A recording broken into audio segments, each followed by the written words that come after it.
প্রধান শিক্ষকের বিরুদ্ধে অর্থ আত্মসাৎ, নিয়োগ বাণিজ্য, বই বিক্রি সহ নানা অনিয়মের অভিযোগ উঠেছে। মোহাম্মদ রাজীব জোয়ারদারের প্রতিবেদনে দেখুন বিস্তারিত। পাবনার ফরিদপুর উপজেলার বনওয়ারি নগর পাইলট বালিকা উচ্চ বিদ্যালয় প্রতিষ্ঠা লাভের পর থেকেই অল্প সময়ের মধ্যে মানসম্মত শিক্ষা বিস্তারে প্রতিষ্ঠানটির সুনাম ছড়িয়ে পড়ে পুরো জেলায়। সম্প্রতি বিদ্যালয়ের প্রধান শিক্ষক আলমগীর হোসেনের বিরুদ্ধে নিয়োগ বাণিজ্য, শিক্ষকদের বেতন ভাতা আটকানো, সরকারি বই বিক্রি করে অর্থ আত্মসাৎ, স্বেচ্ছাচারিতা সহ মোট 16টি বিষয়ে অভিযোগ উঠেছে। আমি স্কুলের নিরাপত্তা কর্মী, আমার নাম মোহাম্মদ শরীফুল ইসলাম। এই স্কুলের প্রধান শিক্ষক আলমগীর হোসেনকে আমি 2 ধাপে 3 লক্ষ টাকা দিছি। প্রথমে দিছি 1 লাখ, তারপরে দিছি 2 লাখ। আমার বর্তমান যে পরিস্থিতি, আমি লোন তুলে টাকা পয়সা দিছি। আমার দুধের বাচ্চাকে আমি দুধ কিনে খাওয়াইতে পারি না ভাই। আমি 11,000 টাকা বেতন পাই। আমার লোন দেব নাকি আমার দুধের বাচ্চার দুধ কিনবো, নাকি আমার ভাত কাপড় খাবো? বর্তমান তো সব জিনিসের দাম বৃদ্ধি। আমি মোহাম্মদ তাসলিমা খাতুন, বননগর পাইলট বালিকা উচ্চ বিদ্যালয়ে কম্পিউটার ল্যাব অপারেটর হিসেবে কর্মরত আছি। আমার নিয়োগ হলো কমিটি থেকে হয়েছে, 2021 সালে জয়েন করছি। তো নিয়োগ পরীক্ষা, তারপরে হলো গিয়ে যে প্রসেস থাকে সব কিছু সুন্দর মতোই করছি। পরীক্ষাতেও প্রথম স্থান অধিকার করছি আর কি। নিয়োগ যোগদান দেওয়া হবে। আমাদের যে প্রাক্তন সভাপতি ছিলেন, প্রধান শিক্ষকরা, এনাদের মাধ্যমেই নিয়োগ হয়। তো নিয়োগে মোটা অঙ্কের টাকা, মোটামুটি 9 লাখ মতো দেওয়া হয়েছে। মানে পরীক্ষাতে প্রথম হওয়ার পরেও তারপরে গিয়ে পরিস্থিতিতে শিকার আর কি। যেটা আগস্ট মাসে আমাদের স্টোর রুমে অনেক সরকারি বই গুদামজাত ছিল, যেগুলো আমরা একটা স্টোর রুমে রাখছিলাম। তো সেখান থেকে শুক্রবারের দিন আমাদের শিক্ষকদের অজান্তে বই আমরা পরবর্তী রোববার এসে আমরা স্কুল খোলার পরে এসে দেখি যে বই নাই।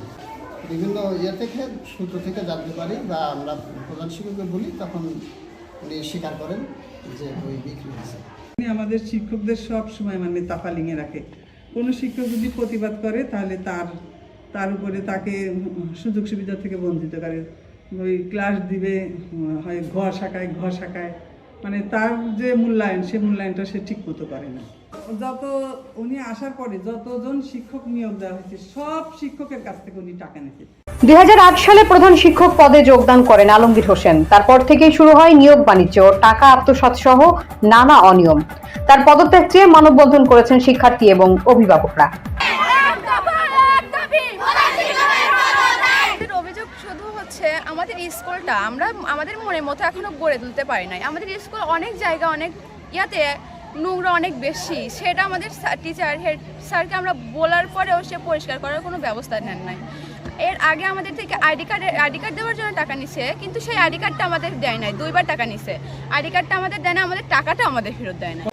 বিগত দিনে এই আলমগীর বালিকা উচ্চ বিদ্যালয় যে দুর্নীতি করছে, আমরা তার বিরুদ্ধে কোনো কথা বলতে পারি নাই।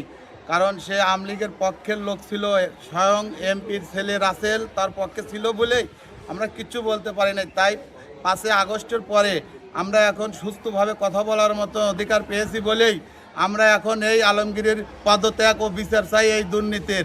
বনওয়ারিনগর পাইলট বালিকা উচ্চ বিদ্যালয়ের প্রধান শিক্ষক আলমগীর হোসেন, তার বিরুদ্ধে দীর্ঘদিনের দুর্নীতির অভিযোগ আসছে।